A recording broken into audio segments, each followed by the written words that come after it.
John, good to see you, man. Thanks for being the first one in. Hobo, good to see you, brother. We'll wait a few more seconds, let a couple more get in here, and then we'll get started. Thank y'all for checking it out. Hey, Mike, how's it going, man? Hope y'all can hear me all right. Rick, what's up, brother? Peter, good to see you. Good to have y'all.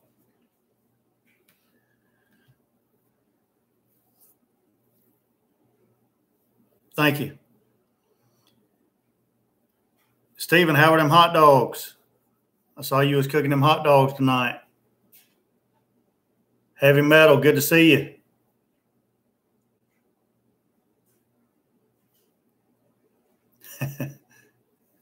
Stephen, I think you had a little road trip last week. How'd that road trip go? Hope everything went good. Mark, good to see you.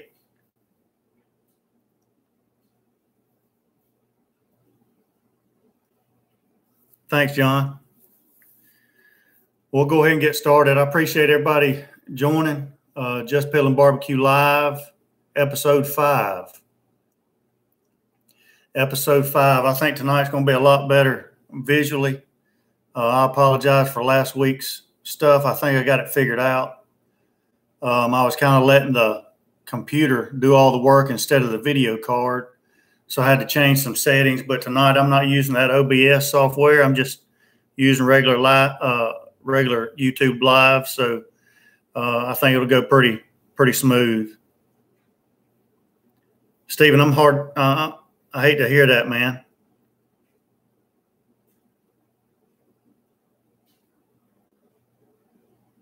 Sorry to hear that, Stephen. Appreciate it, Rick.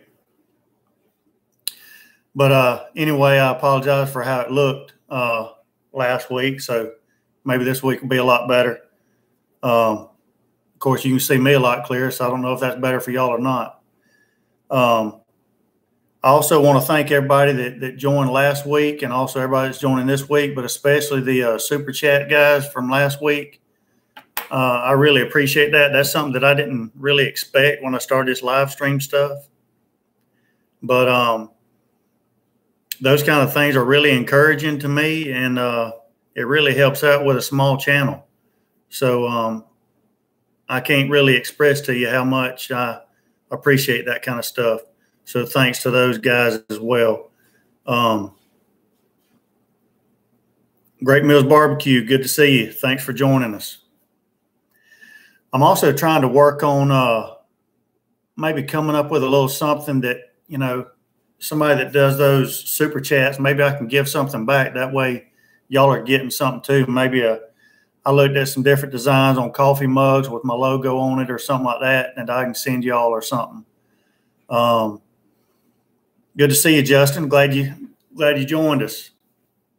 Or, you know, I thought about T-shirts, but then you got to worry about sizes and all that stuff. And I'm kind of particular on that kind of stuff anyway. So I want to get something that I really like and that I feel good about sending people before I nail it down. But, you know, any thoughts or recommendations that y'all have, you know, shoot them to me. And but I'd like to really do something like that. That way, you know, y'all are getting something in return other than just me sitting here talking. But again, I really appreciate all of y'all. Gino Cooks, Keto, and more. Good to see you. Decal. You know, I did some stickers at one time, and they really were awful. I've got one on my Yeti out there, and if y'all ever see my Yeti cooler in a video, if you'll notice that round sticker, Jus Piddlin BBQ on it, it wasn't what I thought it was going to be. I thought it was going to be more of a vinyl sticker, and it was more of a paper sticker, so it's starting to peel off because it's out there in the weather and stuff. So there's a local place in the next town over that I may go visit, and, you know, like T-shirts or mugs or anything, I want to see it. I want to, you know, if it's a T-shirt or a hat, you know, hats. I like non-structured, flimsy hats, you know. That way I can pull it down on my head and it fits, and that's just what I like. You know, I don't like those hats that stick up and all that. Shirts, I like T-shirts that, you know, fit instead of sticking straight out like a triangle kind of thing, you know. So I'm still working on that kind of stuff. Garage fridge stickers, I'm going to have to check that out. I'll check that out. But so anyway, just want to throw that out there, and you know, I want something that I'm really going to like. Dogfather's Barbecue, good to have you in the house. I'll try to work on something. I'll try to work on something and try to get that kind of stuff out there. The problem with some of these companies is they want a minimum, like you got to buy a minimum of, you know, 200 or 100 or something like that, you know, and that's a lot of money to push out at one time. But I'll try to figure out something that I can do for it. So that was last week. Appreciate that, Justin. Bless you, man. I know we talk about grills a lot, but I figured tonight let's talk about some meats. I want to tell y'all something that Vistaprint, they're pretty good. Yeah. I found a New York strip, a whole New York strip at the grocery store this week.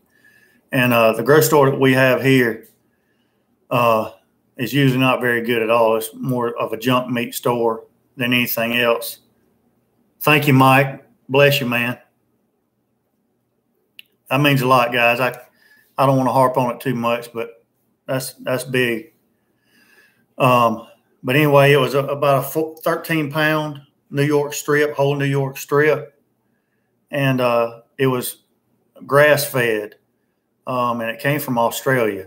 And I don't know how it got here, and may not want to know, but it looked really good. And the whole thing was about $50. It was like $4.90 something a pound. And I looked at the regular New York strips up there on the shelf, and the regular New York strips that were cut were $6.99 a pound. So I thought, yeah, let's do that. So I bought the whole New York strip, had it cut into about 2-finger width steaks, and I ended up getting 14 New York strips out of it. So we cooked some the other night. I posted some pictures on Instagram, I think, of me cooking some on the Watchman Stove the other night, and they were really good. So I'm going to be doing some different videos with those New York strips on different grills and that kind of thing. So that'll be pretty cool. Yeah, it wasn't bad, Peter. I mean, I really couldn't.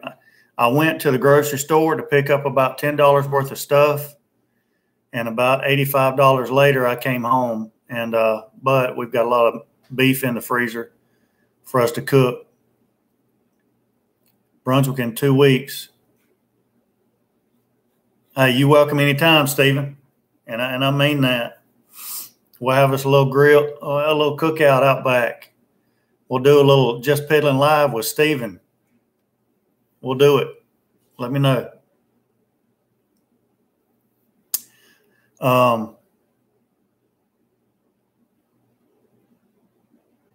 Now this had a good bit of fat on it. See if I've got any pictures on my phone. Of course, I don't know how well that'll show up, but they had a decent amount of fat on them. I don't know if I kept any pictures of them or not. I don't think I did. There's a video. Y'all can see that. Probably not. But when I threw them on,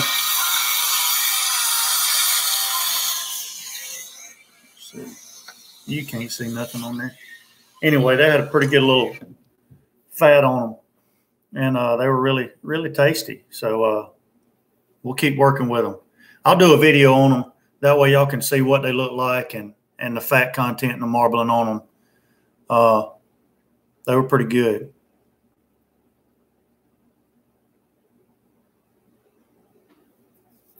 They were pretty good. Justin, aim them and claim them. What's up, brother? Thank you for joining us. Yeah, Mark, I can't find any tri-tips around here either. I really can't. And that, it's disappointing. Something else I want to talk to y'all about, speaking of tri-tips that I can't find. Have any of y'all tried the Butcher Box subscription meat club? I just put in my first order this past week. I haven't gotten it yet. To be honest with you, the only thing that I'm a little disappointed in is they're kind of slow in putting the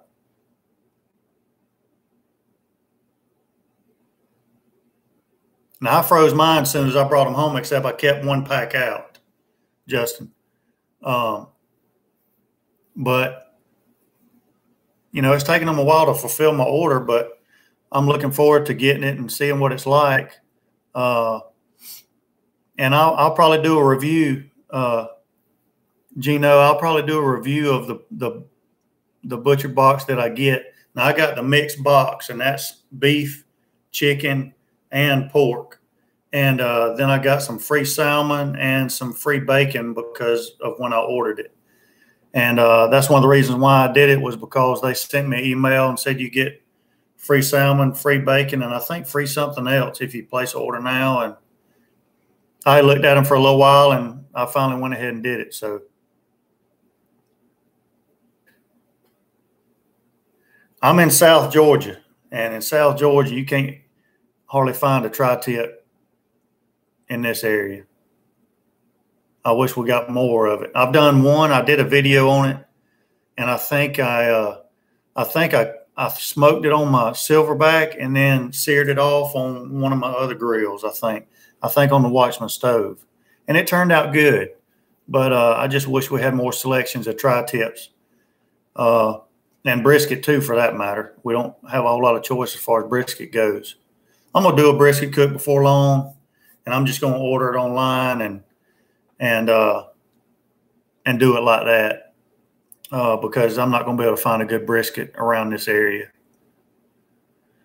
So anyway, whenever I get my my Butcher Box, I'll do a review of it and kind of let y'all know what I think about it.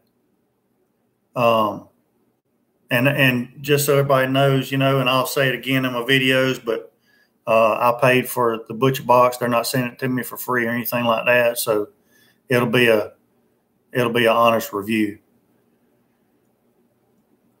Yeah, it should be against the law, but and I don't know why, but there's just not a lot of, I talked to my local meat guy that I get all my Boston butts from, and I asked him, if he would order me one, and he said that he can only order them by the case. And he's done it in the past, and the one person that he ordered it for got his, but he couldn't sell the rest of them. Nobody really just does them around here, and I'm not sure why. It is a subscription. It's you can do every 30 days or every 60 days, and you can choose different size boxes and stuff like that. So, but I hope it turns out pretty good. The meat looks pretty good. It looks like it's high quality, no antibiotics and all that stuff. So we'll see how it goes. Snake River Farms. I looked at Snake River Farms, and the only brisket that I've cooked, as a matter of fact, I got it from my brother, and it was a Snake River Farms, and it turned out awesome.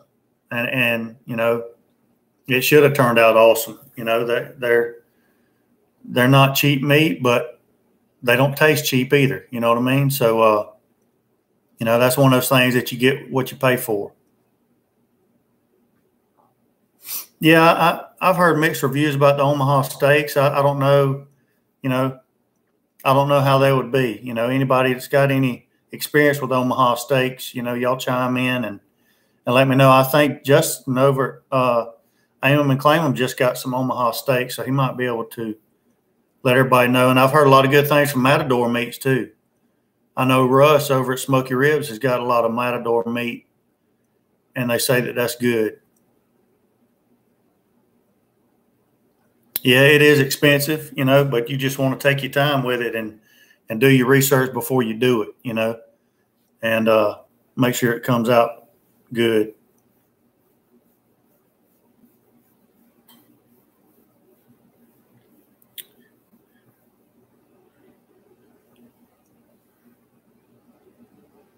Thought they were pricey for what you get. No better than what I could get from the local Costco. Yeah.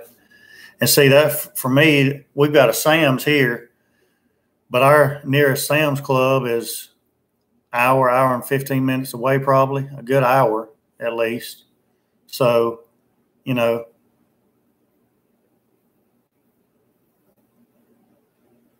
what you gonna cook tomorrow, Justin? I hope those things turn out good. What you gonna cook and what you gonna cook them on?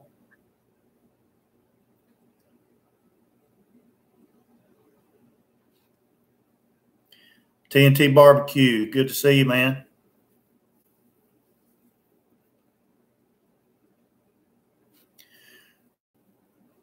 A couple questions that I got this week that I'll throw out in case anybody else has got those questions. Somebody asked me about pellets and pellet brands, and I was just looking before we started. Before I started live streaming, somebody else was asking on another Facebook group about a brand of pellets I'd never heard of before. And it seems like as these pellet grills start picking up steam, the more and more brands of pellets that are coming out on the market, you know. And I got a feeling that a lot of these pellets that are coming out with different brands are really manufactured by the same pellet companies. They're just put in a different bag. So a lot of them are going to be good quality. They're going to be the same, you know. You just kind of got to be careful. You know, for me, I'm one of those people that think if it ain't broke, don't fix it. And so when I first started with my pellet smokers, I started out with Barbecuer's Delight and was really happy with those. And then Grilla Grill came out with their brand, and I switched over to them because I buy 2 bags and it's free shipping right to my house.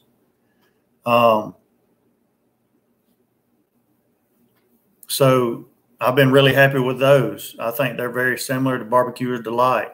I especially like their competition blend of pellet. But I also like mixing their hickory and cherry. And that's a good combination. I also use Traeger brand pellets. You know, a lot of people were talking about Traeger brand pellets. You know, I've had a lot of problems with them. I've had 0 problems with Traeger brand pellets in my Traegers or in my Grilla Grill. In any pellet smoker I've got, hadn't had any problems. Why? Probably because I maintain my grills. If you maintain your grills, you're not going to have any problem with any decent pellet. You're going to have decent success. And Mark, and see, this is where everybody's different. I've heard a lot of good stuff about B&B. I've heard a lot of good stuff about Lumberjack. However, I did try Lumberjack.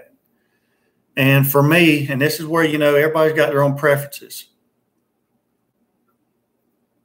Yeah, and I've heard a lot of good stuff about B&B, Justin. I tried some Lumberjack. I ordered them. And I like the smoke that it put out. I like the flavor. I like the way it burned, you know, the temperature and all that stuff.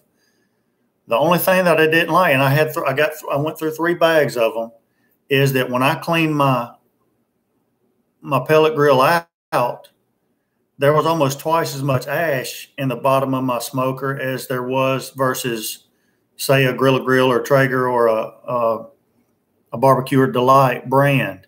Why? I'm not sure. I don't know. But that just kind of, you know, threw me off on them. Everything was good except the amount of ash that was left. And so I just haven't bought any more of those. And really, I haven't tried any other brands. Like I say, if it's not broke, don't fix it. I would like to try some of those B&B brand, though, just to see what they're like. But again, the biggest thing is don't go out and buy a 40-pound bag of pellets for $4.99 and expect to get good results, because you're probably not going to get it. So just keep that in mind as well.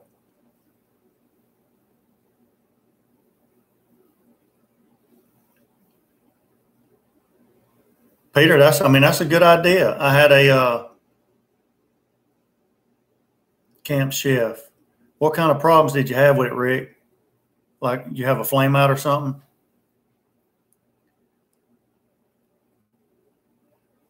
I appreciate it, Stephen. We'll cook them steaks on it. We'll cook them steaks on them. Of course, everybody knows that a pellet's biggest enemy is moisture. So the biggest thing is you got to keep the pellets dry. You got to use your grill so your pellets aren't just sitting there in the hopper. And you got to keep your grill clean. If you do those three things, you're going to have success with a decent pellet. I don't care what kind of brand of pellet it is. So that was one of the questions that I got this week. Another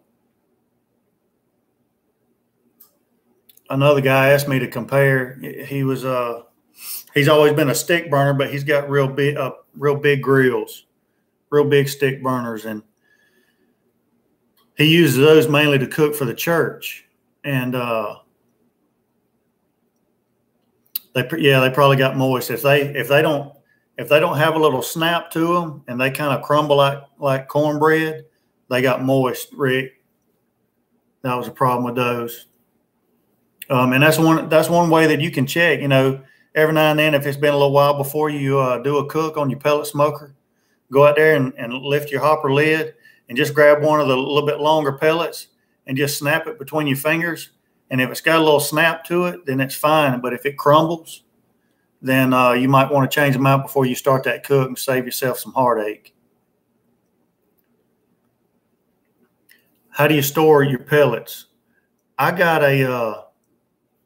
bought for like $4 or $5 a container that's you're supposed to use it to contain cat litter. But it's got a spout. It's the exact same thing as Kingsford has with that blue lid. You got a spout that pours out charcoal. It's the exact same thing, but this was in the pet section and it was supposed to be for cat litter. And it's awesome. It's got a pour spout on it. It's clear so I can see, inside of it, and it holds either 20 pounds or 40 pounds. It might hold 2 bags of pellets, but I love that thing. It's got a handle that you can pour with it. So that's what I store mine in. I got that, and then I've got a Traeger bucket that my brother gave me that's got that sifting thing in the bottom of it to kind of help sift out sawdust. So I store pellets in that thing too.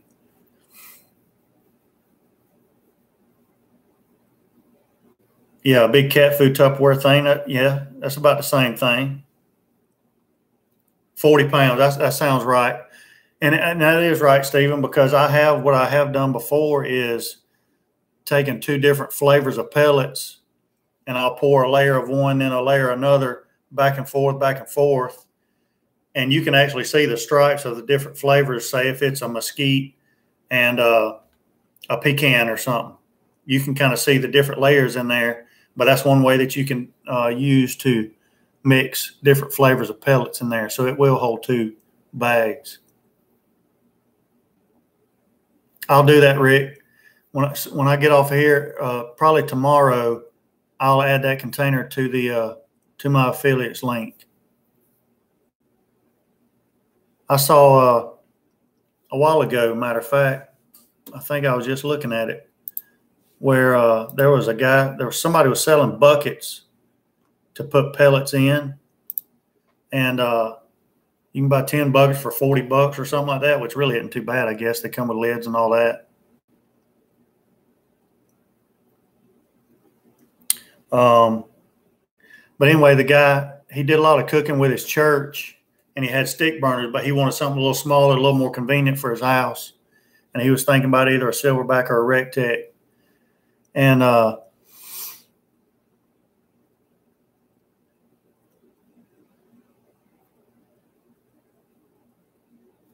favorite thing to cook. First of all, Dog Father's Barbecue. First of all, welcome.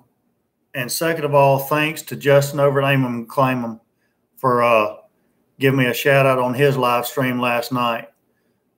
He's a great dude, really knows how to cook.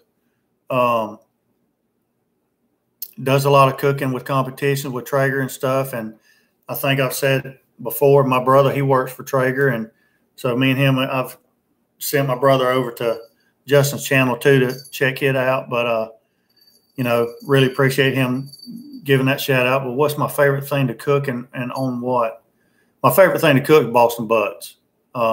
Here in South Georgia, that's, you know, here in South Georgia, it's Boston butts. It's chicken quarters, chicken halves, whole chickens, stuff like that. And my favorite thing to cook is Boston butts. Now, if I could get my hands on some good brisket, I'd love to cook more brisket and tri-tip. I also love to cook steaks. So Boston butt, I like to cook those Boston butts on my pellet smokers. Steaks, the best thing that I have found to cook steaks on for me is that Watchman stove out there. And I've got a video doing, well, shortly, it might have been the first cook I did on my Watchman stove. I did some ribeyes. Excellent. I cooked with real stick wood with red oak, and those things come out excellent. I just cooked some New York strips this past weekend on it, again, using oak and maple. Excellent. Again, it just cooks them perfect. And so if it's steaks, I'm going to use that Watchman stove, Boston butt, or anything low and slow. I kind of like the pellet smokers. Now, that's not to say that that's the only way that I prefer to do it. I'll cook anything on anything. I just love the smell of smoke, to hear some fat dripping on some hot coals or a good fire. And that's kind of what I'm all about. So, but yeah, probably Boston butt and steaks. Yeah, James. I'm sorry, James.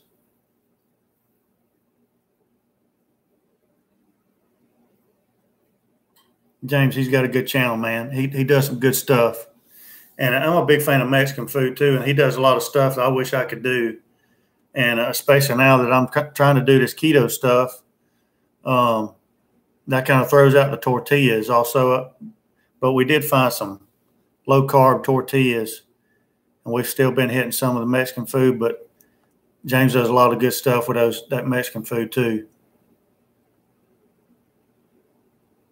I've always wanted to do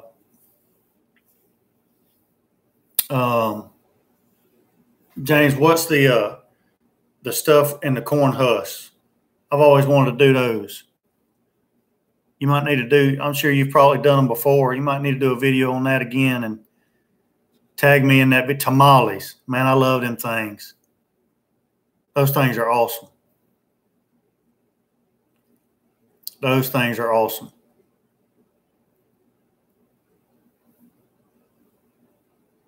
Keto tortillas. I have not tried that. I did make some taco shells out of just cheddar cheese. Made them, you know, in a circle, and then put them in the microwave, and then folded them over a spoon and just let them take that taco shape. And they were pretty good.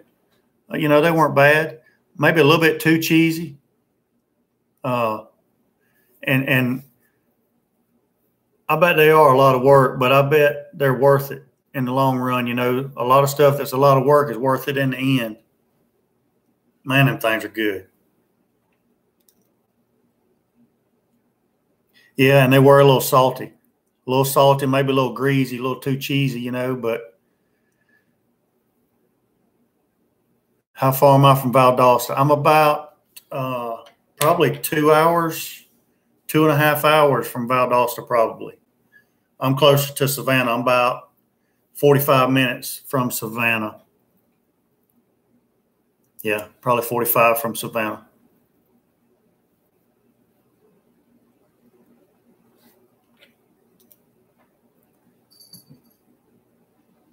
And one thing I wanted to say too about because the guy was asking me to compare some grills that he was looking at and all that stuff. Lowndes County Vikings, man, they got I coached at Warner Robins for a couple of years, And so I know all about the Valdosta and Lowndes and all those guys down there too. And I coached on the team at Warner Robins that won the state championship in 2004. And then that's kind of what brought me down this way was coaching. But now I've kind of gotten out of it a little bit. Yeah. There's fixing to be a cat killing, Justin, is what it's fixing to be. It's like a zoo around here.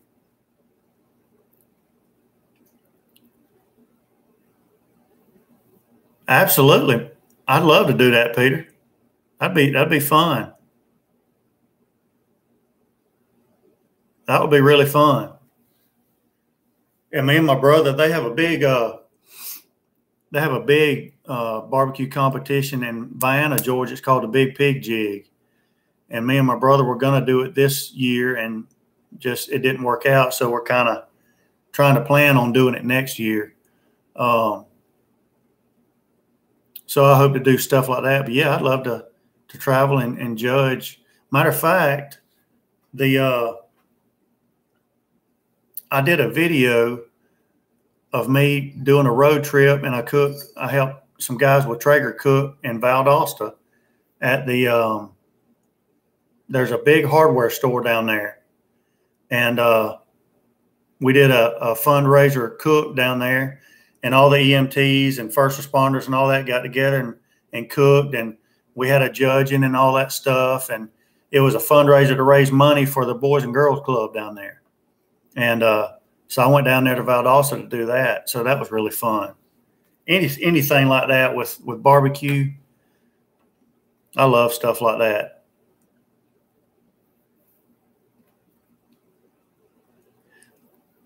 Yeah, James, the Big Pig Jig, it's a good one, man. I mean, it's a good one. And, you know, the biggest thing is it's a good time, you know, no matter where you're at.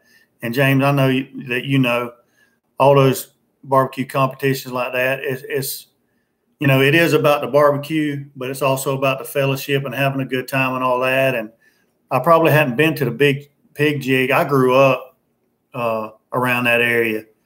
And that area is kind of where Myron Mixon is from, and all that. And but I haven't probably been to the Big Pig Jig, and it's probably been 25 years or so. But I've always wanted to do that, and so me and my brother are kind of working on getting some things put together so we can jump in the fray and do that. And James, if you ever do that now, you got to holler at me because we need to get together.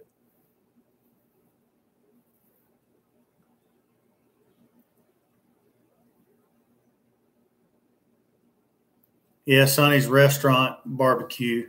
Yeah, Sonny's is all right. Sonny's is all right. I'm not a real big fan of, like I say, I've done a video where, I mean, I've got right outside my window right here, 50 yards is our local barbecue restaurant. And I mean, I may have eaten in there 3 times. I'd much rather go right outside my back door and eat barbecue that come off one of those grills out there. You know, it's kind of like it's kind of like a steakhouse. Steakhouses, you know, they're decent steaks, but for the price that you pay and all that stuff, I'd rather listen to my own music out here on the back porch and sip on something that I poured and cook my own steaks, you know. It's a lot more enjoyable out there. So that's just kind of how I see that kind of stuff. But, you know, that guy asking me about those grills, what I want to tell you was, you know, anytime anybody, you know, asks me for advice, y'all keep in mind that it's just my opinion and it's just my advice. It's not the gospel, and I don't ever claim for it to be. You know, my biggest advice to you guys, anybody out there, is to do it yourself. Do the work yourself. Try stuff yourself. We all had to try at some point. We started somewhere, you know. And when we started, I'm betting that none of us knew what we were doing when we first started. But you learn by trial and error, you know. So don't be afraid to get out there and try something. If you've never cooked X, Y, or Z meat for the first time, well, there's always a first time. And so, you know, go ahead and try it. And from that experience, you're gonna learn what you should have done better, what you did do right, and you know, that kind of thing. So as far as grill go, you just got to do your research. And see, that's a good sign, Rick, when your kids are telling you that they'd rather for you to cook than for you to go out to a barbecue restaurant or something like that. You know you're doing it right. Wood chips in foil over the diffuser plate for extra smoke on the Silverbac. Mike, I have not tried that. I haven't tried that. Now, if I were going to do something like that, I'd probably get, you know, one of those smoking tubes or what I've got. And I've been thinking about doing another video with it, actually, because it's wintertime and it's a good time to cold smoke some cheese. And I've got a pellet maze that it's called the Amazing Maze or something. I do have a link to that in the my Amazon affiliate links, but it does really good. And if I was going to do something like that, I'd probably just put some extra pellets in there and do it that way rather than putting chips down there on that diffuser. If something were to go wrong and you wind up having a fire, it'd be a mess probably. So that would be my only thing on why not to do that. Obviously, if you do that, you want to soak those chips before you try it.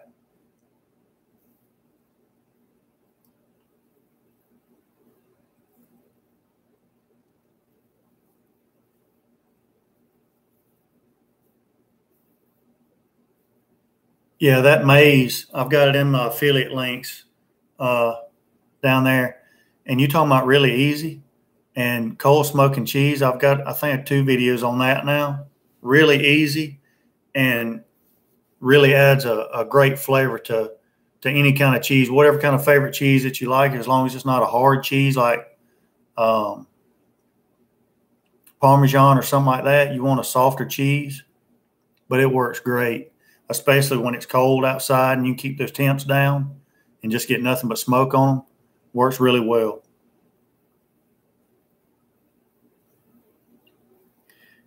And just like Rick said, you know, everybody's coming up with some great ideas for different kind of stuff. Pepper jack cheese is great. Pepper jack cheese. I've done pepper jack. I think I've done Colby. I think I did a Swiss. That Swiss cheese was really good. And if you get a little bit harder mozzarella, it's really good too. But like Rick said, you know, everybody helping everybody. And that's why I kind of wanted to start doing this, was kind of start getting everybody together and everybody kind of start talking with each other and helping each other out a little bit. You know, that's what it's all about.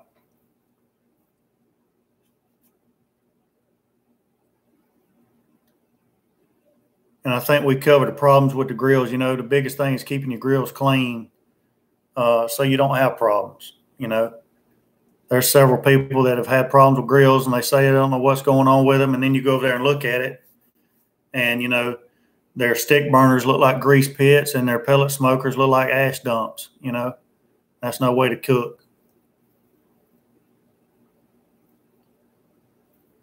That's no way to cook.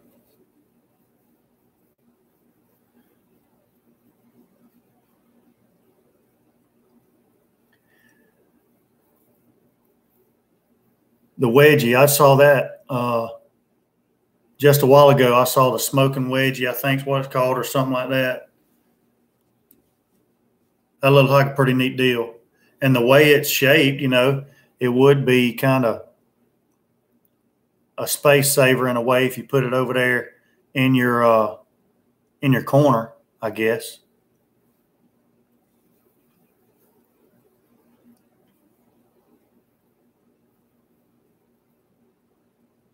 And Peter, as long as you do basic maintenance on it, it'll last you a lifetime. It'll last you a lifetime.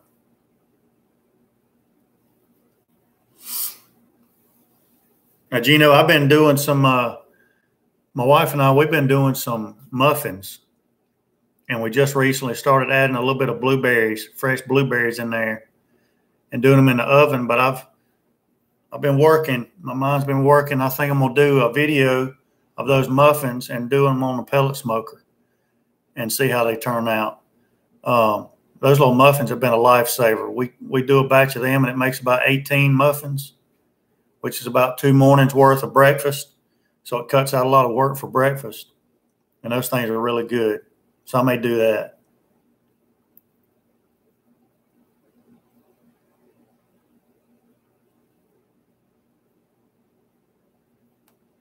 And that's a good tip on a windy day about your chimney, that cap on your chimney. And I tell you something else. I keep mine a little bit lower than most anyway, just because I don't have a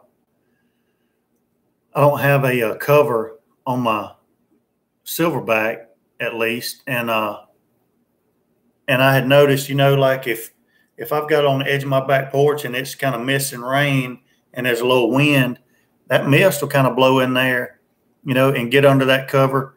But also, summer before last, I kept noticing wasps trying to get in there and trying to build a nest. So I kind of tightened it down a little bit, snugged it down a little bit, and that kind of cured that problem too. So that helped me out a lot. And, some guy, it's amazing what people notice on your videos. But some guy commented and said, "Oh, you screwing up your temp control and because you got your thing down too far and all that." There's been no difference in my temperature control or anything like that whatsoever because I snugged it down about 3 turns. So, to each his own.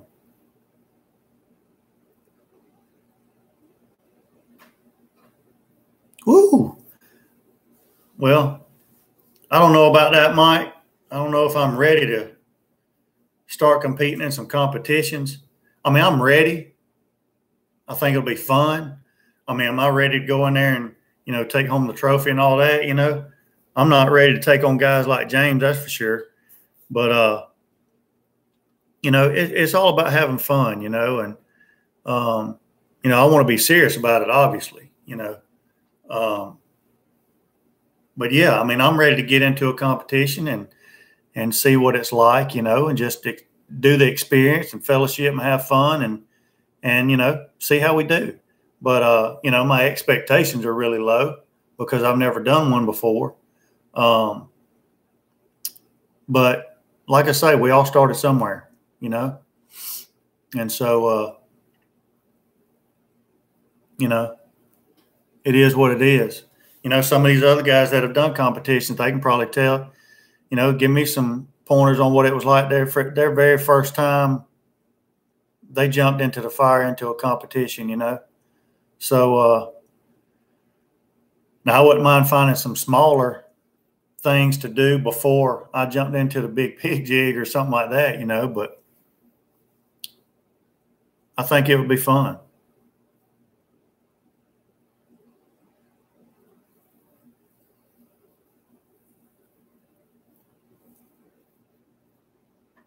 TNT Barbecue got some good tips. Good tips.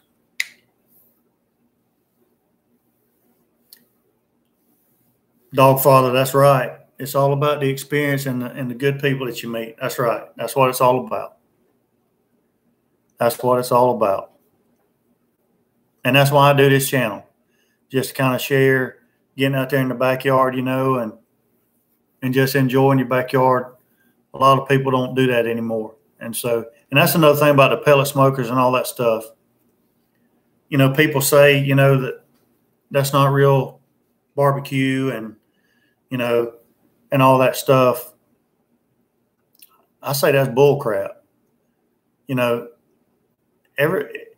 It's not I hate, and I've said it before, I hate the expression, set it and forget it. I don't ever set my grill and forget it. I turn my grill on. I'm out there on the back porch with it, smelling the smoke. I put the meat on. I'm tending to it every now and then. I'm smelling the meat cooking. I spritzing, whatever the case may be, wrapping, ribs, if I want to wrap them, I'll wrap them and doctor them up halfway through and that kind of thing. And, you know, that's part of the enjoyment of it, you know, whether it's a pellet smoker, whether it's a Watchman stove, whether it's a pit barrel cooker, whether it's a Weber kettle, whatever it is, I'm going to be in it somehow, some way. Otherwise, I might as well use my oven in the house. And then I can sit here and watch TV. I'd rather be out there listening to some tunes, dipping in the cooler, or the Tito's, as James would do. And I don't blame him. I would too. Ray Mack, what's going on, my friend? Appreciate you stopping in. Ray Mack, y'all need to go check out Ray Mack's Kitchen and Grill. He's got a great channel over there. Great channel. And a great dude. Great dude. Now, we just got done talking about technology, but I'm going to bring technology back. What kind of phone apps do you guys have on your phones to help you out with your cooks?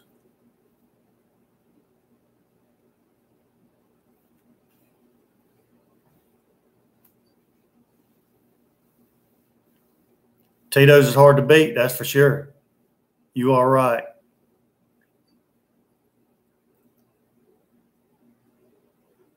You got to be out there with it to enjoy it. That's right, Mark. Tap the cue.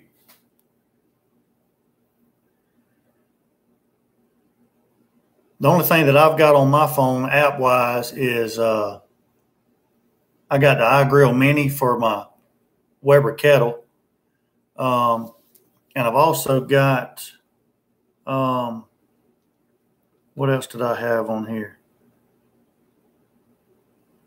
The Weber grills, iGrill stuff, and then a Grill It meat temp companion, just to double check meat temps and stuff like that. And really, that's the only thing I have. But I know a lot of people have a lot of different apps on their phones, and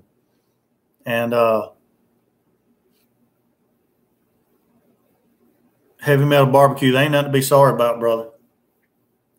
Nothing to be sorry about. And Mark said, why I need it. You know, and I kind of agree with that, you know. And let me say, you know, there's nothing wrong with the app is if you use it as a tool. But I think some people now are using these apps and these fireboards and all this stuff as another way for let the machine do it for them, you know. And it's, you know, it's kind of like GPS now. Instead, nobody uses a map anymore. I don't even think half the population knows how to use a map.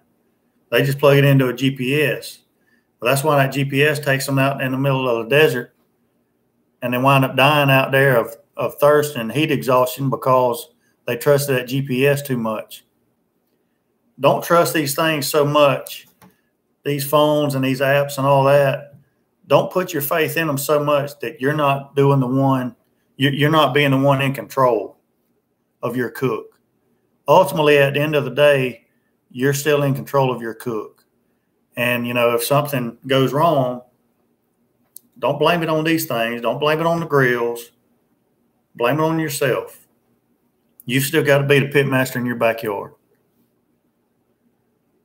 So I think they are, you know, they do have their purpose. They've got their, you know, use it as a tool, but not as a crutch, if that makes sense.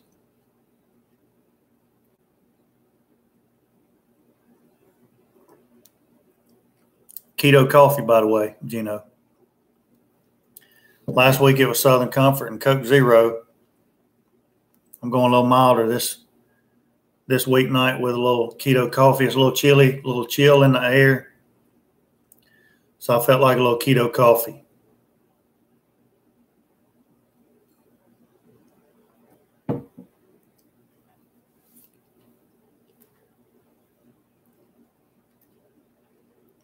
PBR drinker. Whew.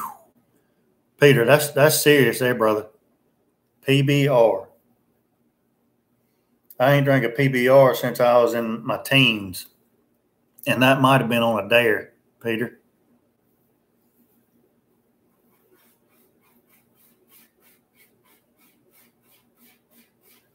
Yeah, this keto bulletproof coffee.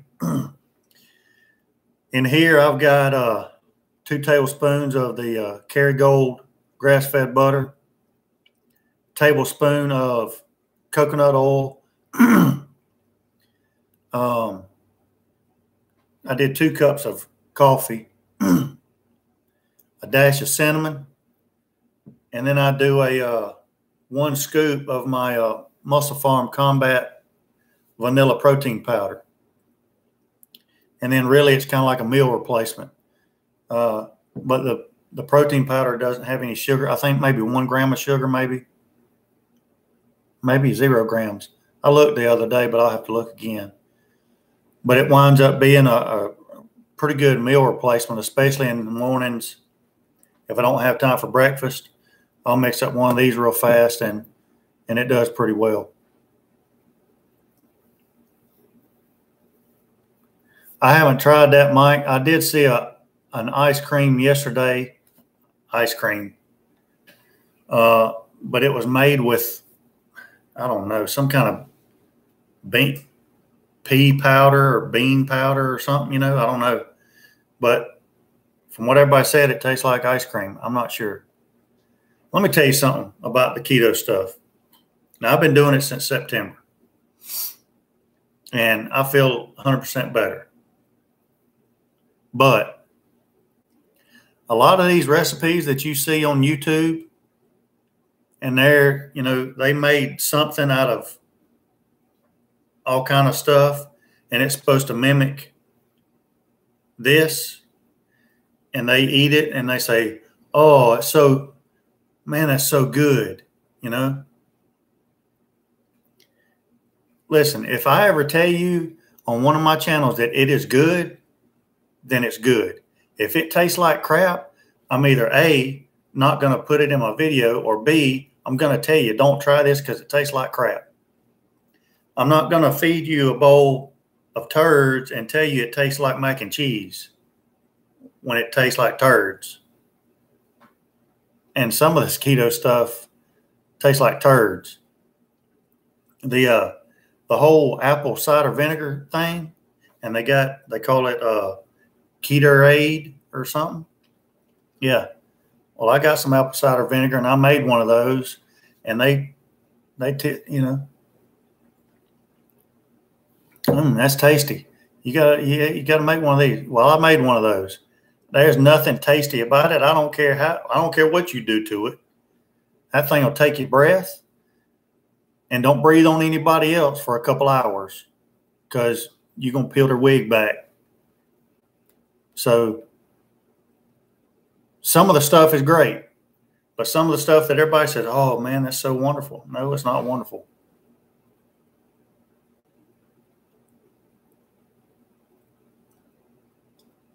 Ray Mack, I'm proud of you, brother. You will drop some pounds, no doubt about it.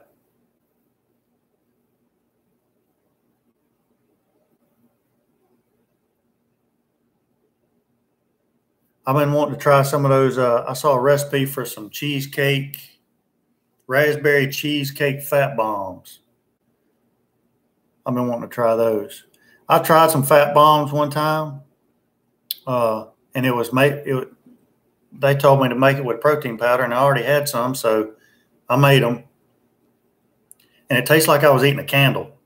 I mean, it was hard and waxy and stuck to your teeth, and it was bad. So I'm not going to make those anymore. I'll try a different recipe with cream cheese or something.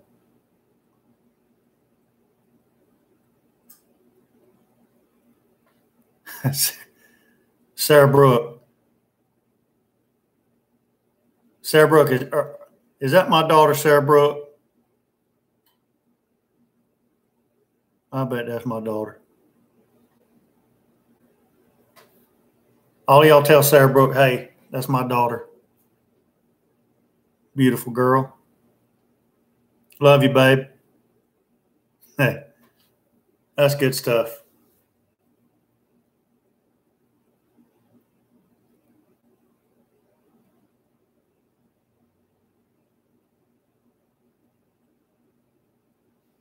Yeah, she needs to be blessed, Ray Mack, having me as her daddy, bless her heart. But the keto stuff is, I mean, there's stuff that I miss about it, but it's getting me back to where I needed to be anyway. So, Rick, I appreciate that.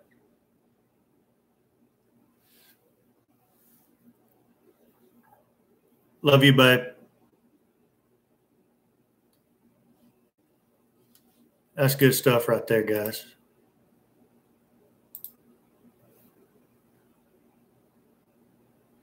Something else I've been throwing around the idea is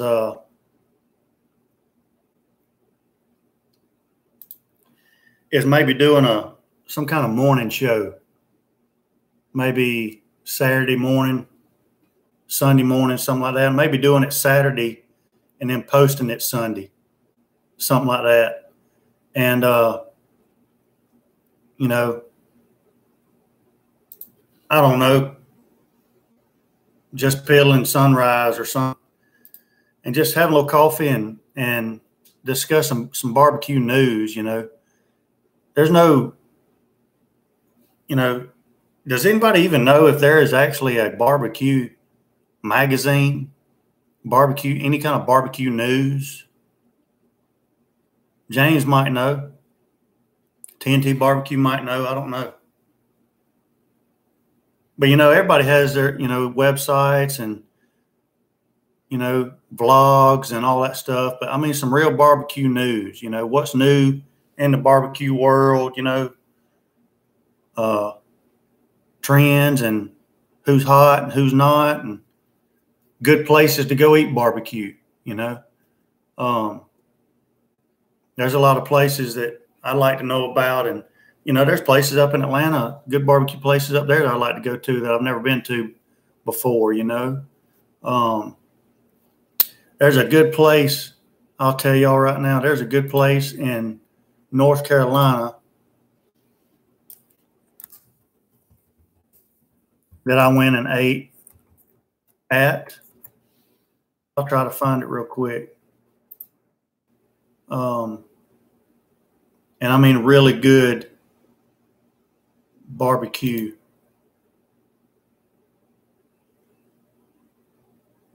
It was in Asheville.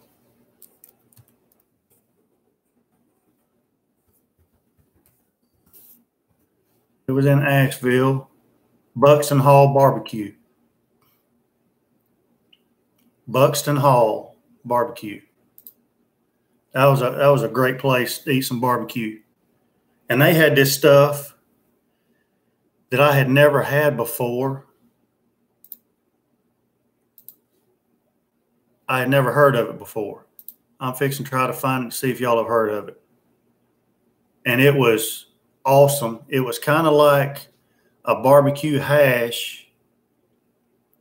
Where's their menu? It's kind of like a barbecue hash, but it was kind of mixed with like pimento cheese. Here it is. What was it called?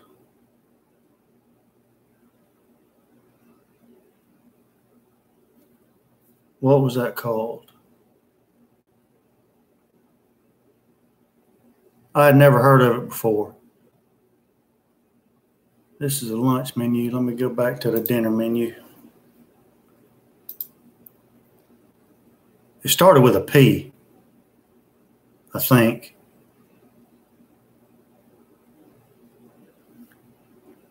I can't find it.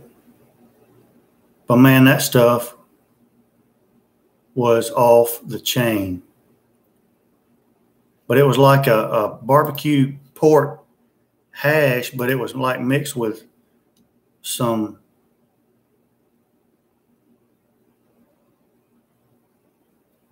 pimento cheese or something like that. I'll find it. And next week, I'll let y'all know what it was called. Man, that stuff was good. Buxton Hall Barbecue. Y'all check that place out. But anyway,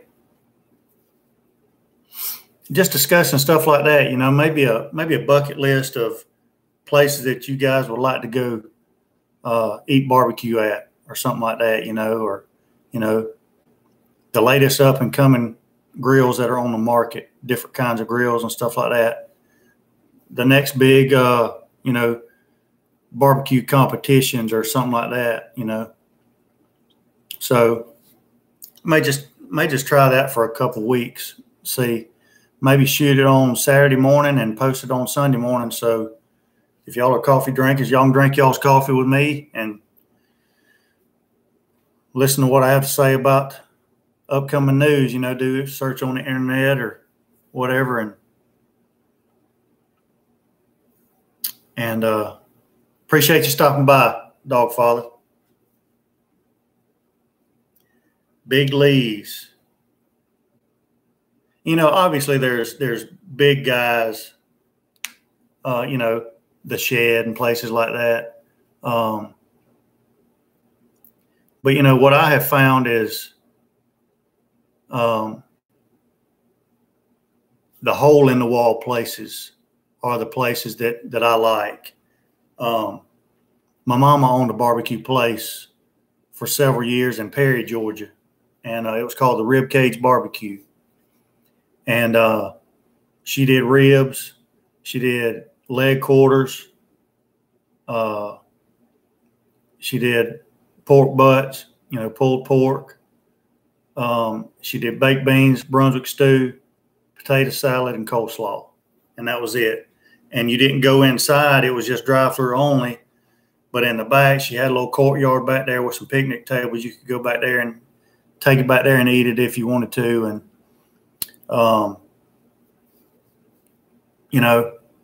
that hole in the wall place, it used to be. It was built in the early 1900s. And I think it used to be, I don't know what it used to be, maybe an old gas station or something. I don't know. But they had turned it into a barbecue place. And I worked there for, a while as a teenager and chopped barbecue for and stuff like that. And, but those kind of places are where you really find really good barbecue stuff, And so stuff like that. Peter, I appreciate that, brother. Thank you. Bless you, man. But that place just recently, my brother sent me a link, said he had went by there and took a picture of it. And there was a sign out front of that place. My mother, by the way, she passed away a couple years ago. But before that, she had to get rid of the business because she kept getting robbed. And they would come in there and steal all of her meat out of her freezers. And we did all kind of stuff, put bars on it and all that stuff. And you know how people are today. If they can find a way to get in and steal somebody's stuff, they're going to steal it. And it got to where it was just so expensive to replace that meat anymore that she ended up closing it. Well, now somebody's trying to tear that building down, and the city of Perry has gotten together and are raising money to save that building. And I think last week they had raised $59,000 to save that building, and they want to make it a historical site. So I thought that was really amazing. But I like those kind of hole-in-the-wall barbecue joints like that.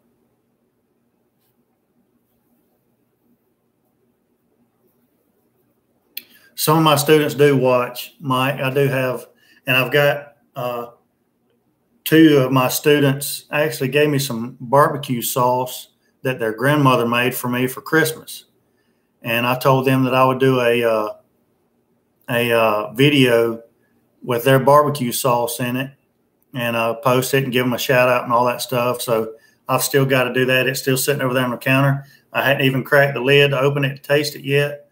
I want to taste it on video and let y'all see that with me and give them a shout out and all that stuff. So I've got to do that pretty soon.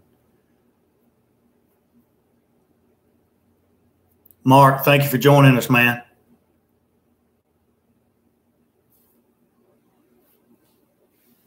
Amazing Barbecue, Seattle.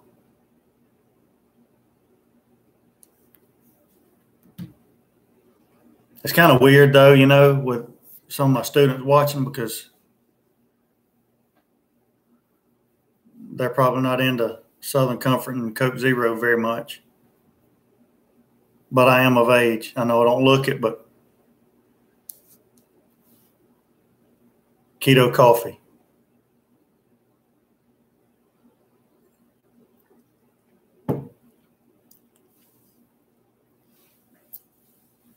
Justin Stanley said, do it live. I don't know how many people would be up around 7 or 8 to do it live, Justin, but I mean, I thought about it. May try it and see how it goes.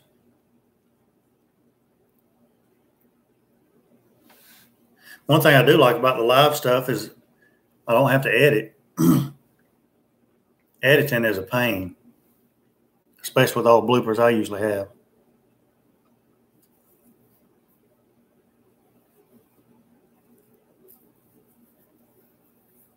Mike, y'all don't have any good barbecue in Cincinnati? Surely y'all do.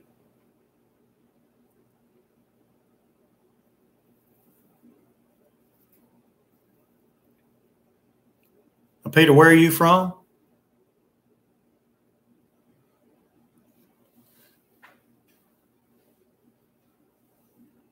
Justin, I might try that on a Sunday morning. Just average, Connecticut.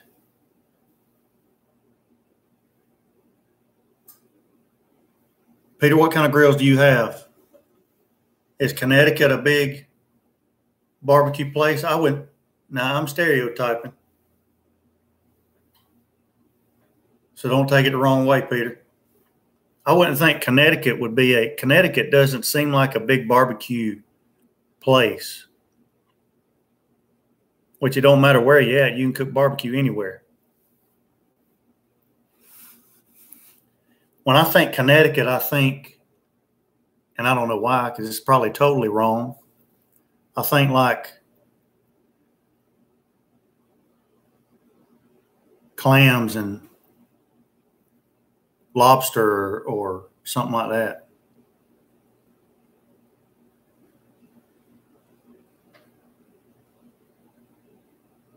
That's right. You're right, Justin.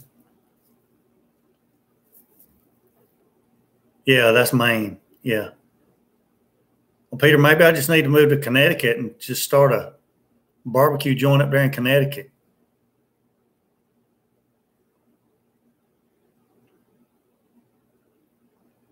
Smoked clams, that would be good. I love clams. Actually, I love fried clams, but I don't need to eat that anymore. Man, I love fried clams.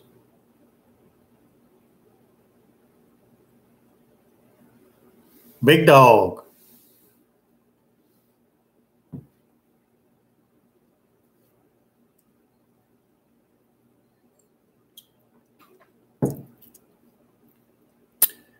All right, guys. Well, if there's anything else that smoked lobster is very good. I don't even know where I would get lobster. I tell you what I want to do. I want to do some crawfish is what I want to do. I want to do some crawfish.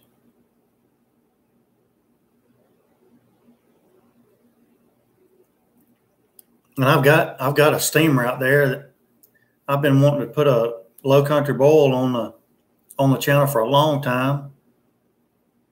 And I've still never done it. I need to do that too. Without the potatoes and the corn. I'll make it a keto low country boil. It'd still be good. Crawfish etouffee. That would be good.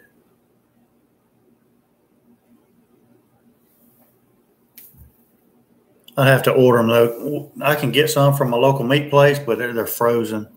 And I don't know if I should do frozen or not. I have to do some more research on that. And I've got a shrimp and grits recipe, Stephen, on my channel. Awesome recipe. Awesome recipe for that shrimp and grits.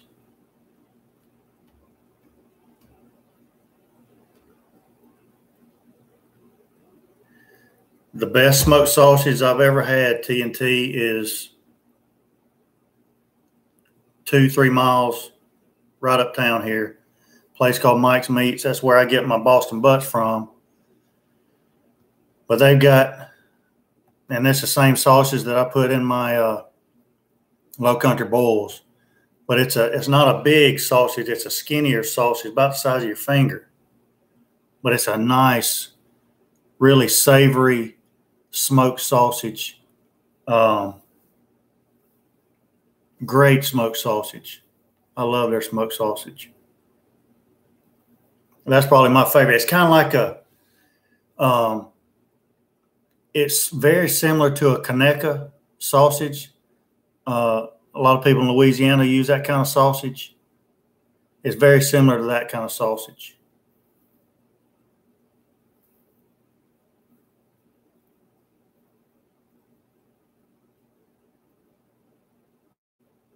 Yeah, that's good, Peter.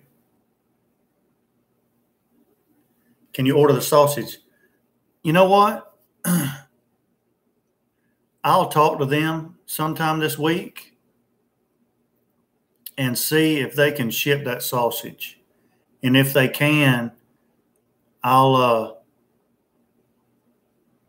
next Wednesday, Rick, remind me, ask me, and I'll give you all the info if they can ship that sausage. And if so, y'all need to try it because it's awesome. It really is. But they, like Russ Jones, he uses that Conecuh sausage a lot. And it's very similar to that kind of sausage.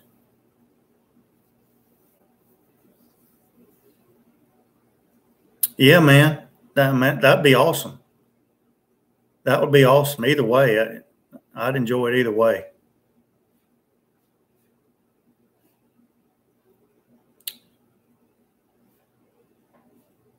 Smoked jerky on the Silverbac. Mike, I've been thinking about that too, and I've done one jerky recipe video, and it was on the Silverbac, I believe. And that jerky turned out great. As a matter of fact, well, I'll do a different recipe this time, just and so I don't do the same recipe over again. But that recipe was off the chain. A little spicy, but a little sweet. It had a kind of teriyaki, but it was spicy. I'll do some kind of different recipe this time, but I'll do some jerky. But that turned out awesome. I need to do some more of that. And man, if you buy that jerky in the stores now, it is outrageous what they're charging for jerky, and some of it isn't really good. But yeah, I'll do another jerky video. I need to write all this down. Jerky, sausage for Mike.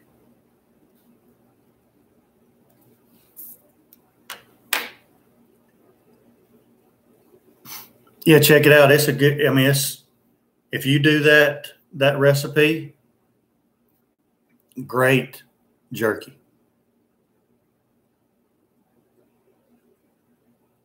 And loaded with sugar from the store. Although, now that you mentioned it, Stephen, I think there was a decent amount of sugar in that recipe I did, although that was pre-keto. So now I have to do something a little bit different, but I'll figure it out. I'll figure out a good recipe. By the way, Stephen, I just thought about it when I saw your name right there. Several people had said, that they wish I was back in that My Grilla Grill Smoker Facebook group. And so I rejoined that, and I'll start posting videos back in that Facebook group and try to get involved back in that again.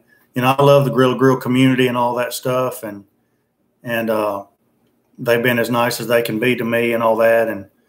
And so I'm going to start doing that. And Stephen, that's where I saw you were doing hot dogs tonight, which it don't matter what you're doing as long as you're smoking something. That's all that matters.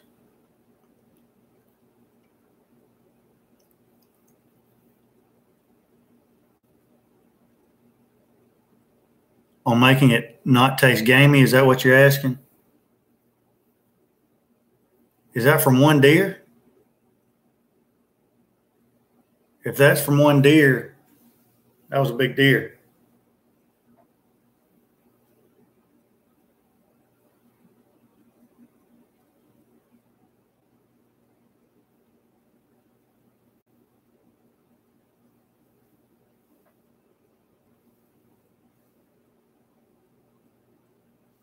And Stephen, like I say, I'm gonna try to start doing some more keto friendly type recipes, you know, without the sugar and all that stuff. And you know,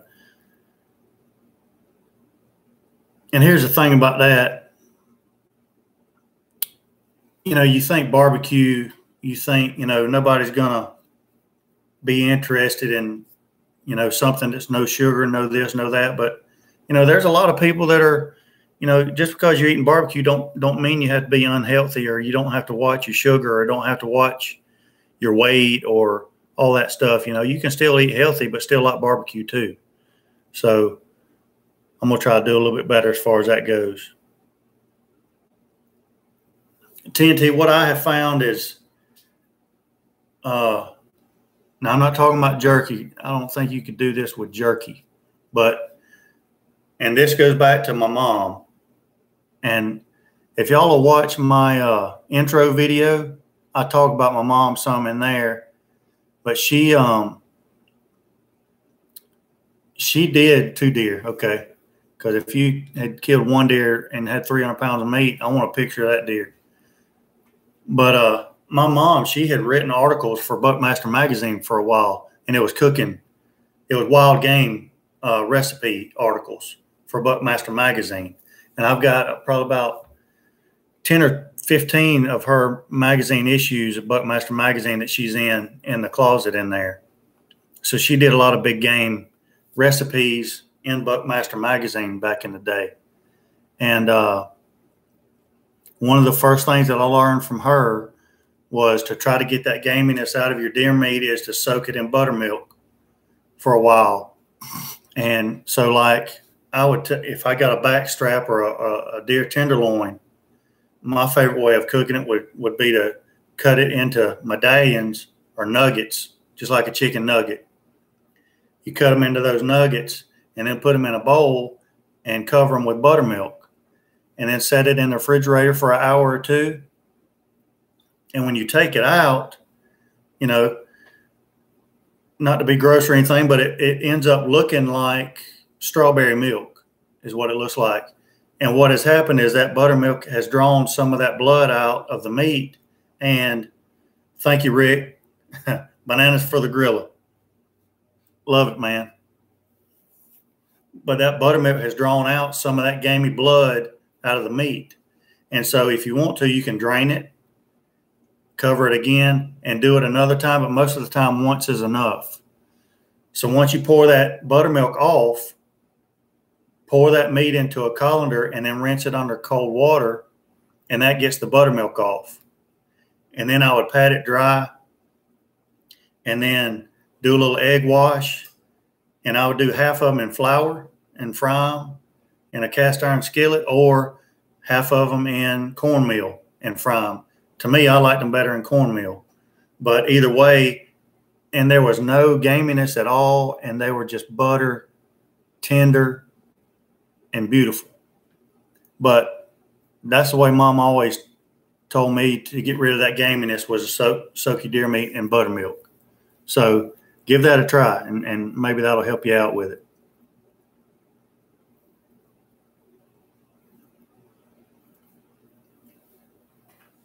I'll check it out. I'll check it out. I don't know how I thought of that. It just, you know, my wife will tell you she don't know how I think of some of the things that I think about, but it just kind of hit me, so I just went with it. It turned out pretty good, I guess. And that's one of the things, you know, we were talking about meat earlier and different kind of meat and everything, and talking about, you know, deer meat and all kind of stuff. It's weird how some videos, depending on what I cook, they either get a lot of views or they don't get any views. You know, like if I do ribs, if I do Boston butt, it's going to get all kind of views. But if I do salmon, and I love salmon, and like the recipe the other day, it was awesome. I mean, the food was really good. But it's like, I guess people around here don't eat salmon. I don't know. Salmon. You know, it was a good recipe. I've done a couple of salmon videos, and they just don't do well at all. But if I do chicken wings, ribs, pork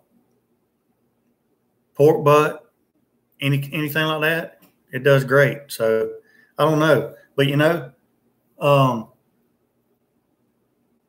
I try not to do the same thing over and over and over. You know what I mean? Because I don't want people to get tired of, yeah, he's doing another pork butt, for God's sakes. You know, I try to put different stuff on the channel, you know, and all that. So, but again, where I live, the choices of different kinds of meats, I just don't have. So I'm working with what I got. Video of the year. Yeah, maybe I'll get an award for that, Rick.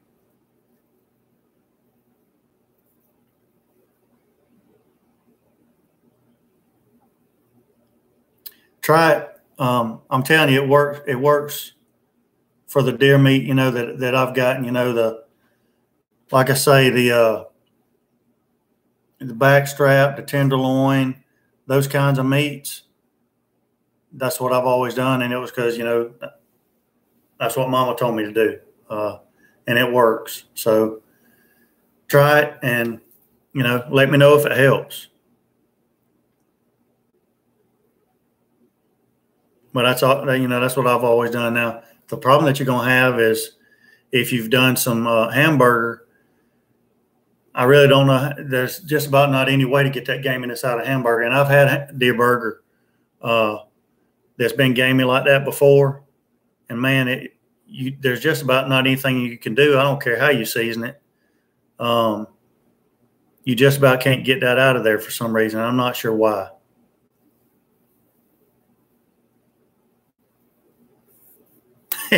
Yeah, Grilla Grills should give me an award for that one. Maybe they will, Rick. I love a Kong. That's about the only thing. Well, I'd like to have an offset smoker, and I'd like to have probably a Lane, and they're built only about an hour and a half away from me. One of those reverse flow stick burners. I like to have one of those, and I like to have a ceramic. I like to have a Kong or a Kamado Joe, or, you know, something like that. I'd really like to have a Primo. Primos are amazing. My brother had a Primo years and years ago, and he got rid of that thing and regrets it ever since. Primos are awesome.